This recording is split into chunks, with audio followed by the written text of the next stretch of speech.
जय हिंद दोस्तों। आज हम लोग जनरल अवेयरनेस में विटामिन्स को याद करने की ट्रिक को देखेंगे।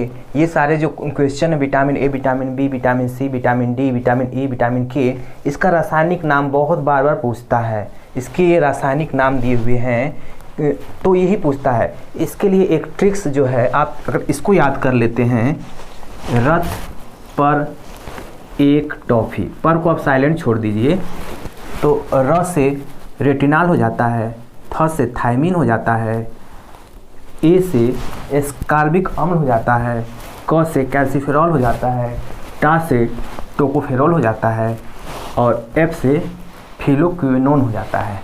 तो अगर आप ये अक्षर मिलाएंगे र थ, ये एक ए, फिर क, टोकोफेरॉल, ऐसे, तो विटामिन ए का नाम क्या है?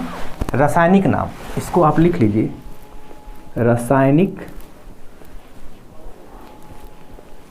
नाम है। तो विटामिन ए का रासायनिक नाम रेटिनॉल, बी का थायमीन है, सी का एस्कॉर्बिक अम्ल है, डी का कैल्सिफेरॉल है, ई का टोकोफेरॉल है, एफ का, के का फिलोक्विनोन है। ये पूछता है बार बार। अगर एक और स्टेप आगे चलते हैं, इसमें और क्या पूछ सकता है? विटामिन ए से कौन सा रोग होता है, ये पूछता है। तो आप इसका रतौंधी, विटामिन ए की कमी से कौन सा रोग होता है? रतौंधी होता है, ये पूछता है। विटामिन बी की कमी से कौन सा रोग होता है? तो बेरी बेरी, बी से ब, तो बेरी बेरी आप करके इसको ऐसे याद कर सकते हैं, बेरी बेरी। रतौंधी में क्या होता है? विटामिन ए की कमी से कम दिखाई देता है। जब ए की कमी होती है तो रतौंधी इसी को कम दिखाई देता है, तो इसी को कहते हैं। इसके लिए गाजर वाजर खाते हैं। और सी का एस्कॉर्बिक अम्ल है, इसके कमी से स्कर्वी रोग हो जाता है। अगर इसको कह ले रोग के बारे में हम लोग देख रहे हैं।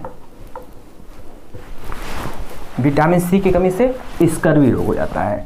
डी की कमी से ये धूप जब लेते हैं, विटामिन डी धूप की वजह से मिलता है, तो इसके कमी से जो रोग होता है इसको बोलते हैं रिकेटस। रिकेटस, जब धूप नहीं मिलता है, विटामिन डी नहीं मिलता है, तो रिकेटस रोग होता है। तो डी की कमी से रिकेटस होता है। ई की कमी से कौन सा होता है? इस जनन क्षमता पर प्रभावित करता है, जनन क्षमता कम हो जाती है।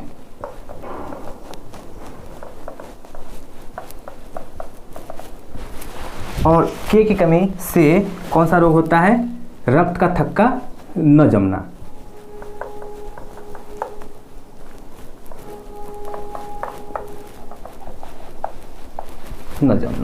तो ये हो गया सारे विटामिन्स ए, बी, सी, डी, ई, के को कैसे याद करेंगे, ये ट्रिक्स देख लें। रथ पर एक टॉफ़ी और इसके रोग, इसके कमी से कौन कौन से रोग होते हैं, ये एग्जाम में बार बार पूछता है, इसलिए मैंने आपको ये याद कराने की कोशिश किया। आइए दोस्तों, अब हम लोग देखते हैं। जैसे अभी तो आपने देखा कि विटामिन्स जो ए, बी, सी, डी, ई, के, इनके रासायनिक नाम, इनकी कमी से कौन सा रोग होता है, आपने अच्छे से देखा। अब इसमें जो बी का कंपोजिशन है, इसका जो ये vitamin B1, B2, B3, B5, B6, B7, B5 और B11 और 12, ये इसमें एग्जाम में बहुत बार पूछे जाते हैं। इसमें से ये वाला B5 तो कई बार पूछ चुका है। B5 हुआ, B1 का नाम, B2 का नाम, ऐसे आते रहते हैं। ये B12 का नाम क्या है? इसके रासायनिक नाम ये दिए हुए हैं, तो इसको भी पूछा जाता है, आप याद कर लीजिएगा। इसको याद करने के लिए हम थोड़ा सा ट्रिक का भी सहारा लेंगे। इसको याद करने के लिए हम थोड़ा सा ट्रिक का भी सहारा लेंगे। जैसे इसमें B1 का नाम क्या है? थायमीन है। B2 का नाम राइबोफ्लेविन है। B3 का नाम निकोटिनेमाइड है। B5 पेंटोथेनिक है। B6 पायरिडॉक्सिन है और B7 बायोटीन है। B11 क्या है? फॉलिक अम्ल है। B12 साइनोक्लोविन है। तो थोड़ा सा नाम याद करने में थोड़ा सा ये टेढ़ा मेढ़ा काफ़ी है, याद करना थोड़ा सा टफ पड़ जाता है। तो एग्ज़ाम में क्वेश्चन बन जाए, उसके लिए हम थोड़ा सा अपने ट्रिक को देखेंगे। आपको अच्छा लगे तो इसे याद कर सकते हैं कि कैसे याद करेंगे। बस आप अगर इसका पहला अक्षर भी याद किए रहते हैं तो आपका काम बन जाएगा। आपको पूरा नाम न भी याद रहे, पर पहले ये पता रहे कि B2 का नाम रा से चालू हो रहा है, B3 का नाम निको से चालू हो रहा है, न से अक्षर। तो ये याद करने के लिए ही आप कोई ट्रिक्स में दिखा रहा हूँ, जिसमें एक ये ट्रिक है थी राई की निको पैंट पाई बायो ने फास कर। अब मतलब थी राई की निको पैंट पाई बायो ने फास कर। अब इसको दिमाग में कैसे याद करें? अगर ये समझ लेते हैं कि थी राई, अगर थी राई का कोई नाम की कोई लड़की है, उसने निको मतलब नया पैंट पहना है, और पैंट की साइज कैसा होता है? पाई आकार होता है पैंट की साइज। तो इस तरह से आप पाई याद कर लेंगे। थी राई नाम की कोई लड़की है जिसने नया पैंट पहन रखा है, उसका आकार पाई है, और उससे और अच्छे से इसको मतलब दिमाग में याद करने के लिए ही देखते हैं। इसको आप ये रखते बायो ने उसे फास लिया, और ने देखिए यहाँ पर हमने लगाया है ने साइलेंट है, ये भी साइलेंट है, ये भी साइलेंट है, इसका कोई ट्रिक्स में यूज नहीं है। तो पाई उसका पैंट का आकार था, बायो नाम का लड़का कोई उसे फास लिया। ऐसे करके आप दिमाग में रख लीजिए। ट्रिक्स से मतलब बस क्वेश्चन बनना चाहिए। तो अब देखिए थी से क्या बन रहा है? थाइमिन बन रहा है। राई से क्या बन रहा है? राई देखिए यहाँ पर है राइबोफ्लुविन बन रहा है। नी से क्या बन रहा है? निकोटिनिमाइड बन रहा है।